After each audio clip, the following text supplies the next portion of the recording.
ফুটবলের মহারণ ফিফা বিশ্বকাপ শুরু হতে আর 1 মাস বাকি নেই। ক্লাব ফুটবলের মৌসুম শেষ হওয়ার পথে, তারপরই পুরোপুরিভাবে শুরু হয়ে যাবে বিশ্বকাপের জন্য খেলোয়াড়দের প্রস্তুতি। কিন্তু লিওনেল মেসির প্রস্তুতি শুরু হয়ে গেছে আরও অনেক আগে থেকেই। ইন্টার মিয়ামি জার্সিতে খেলার পাশাপাশি নিজেকে শরীরকে বিশ্বকাপের জন্য তৈরি করতে তীব্র খাটাখাটুনি শুরু করেছেন আর্জেন্টাইন অধিনায়ক। কিংবদন্তি তুল্য ক্যারিয়ারের শেষ লগ্নে প্রবেশ করেছেন মেসি, আর কিছুই তার পাওয়া নেই।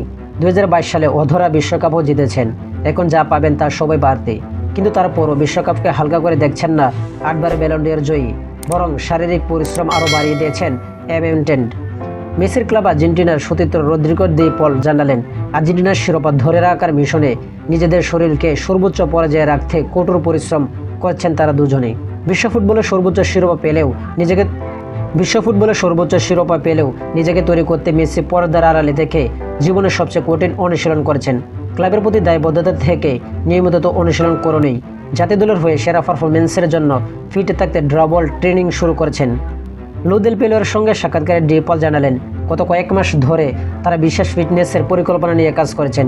এই মিডফিল্ডার বললেন, 2-3 মাস আগে থেকে ক্লাবে আমরা যা করি তার বাইরে আমাদের একটি নিজস্ব ট্রেনিং প্ল্যান, প্রশিক্ষণ পরিকল্পনা রয়েছে এবং সেরা শারীরিক অবস্থায় পৌঁছানোর জন্য আমরা দুজনে নিয়মিত উজাড় করে দিচ্ছি। তার আরও কথা, আমরা নিজেদের জন্য একটি ডাবল ফিটনেসের প্রস্তুতি করেছি এবং যা সেখানে আমাদের নিজস্ব ট্রেনার রয়েছেন, আর আমাদের সর্বোচ্চটা দিয়ে চেষ্টা করছি। চলতি MLS মৌসুমে মায়ামিতে দারুণ ফর্মে আছেন মেসি, করেছেন 12 গোল ও 4 অ্যাসিস্ট। গতকাল ঘরের মাঠে লু স্টেডিয়ামে পোর্টল্যান্ড টিম্বারের বিপক্ষে প্রথম জয় পেয়েছেন মায়ামি। একটি গোল করার পাশাপাশি অ্যাসিস্টও রয়েছে মেসি। 3-1 হারের পর মায়ামি তাদের নতুন মেনুতে জয় পেল। বিশ্বকাপের আগে মায়ামি আরেকটি ম্যাচ বাকি আছে। হেনহেরদুসদঙ্গে ফিলাডেলফিয়া ইউনিয়নের বিপক্ষে ম্যাচ খেলে আর্জেন্টিনা ক্যাম্পে যোগ দেবেন লিওনেল মেসি এবং ডি পল।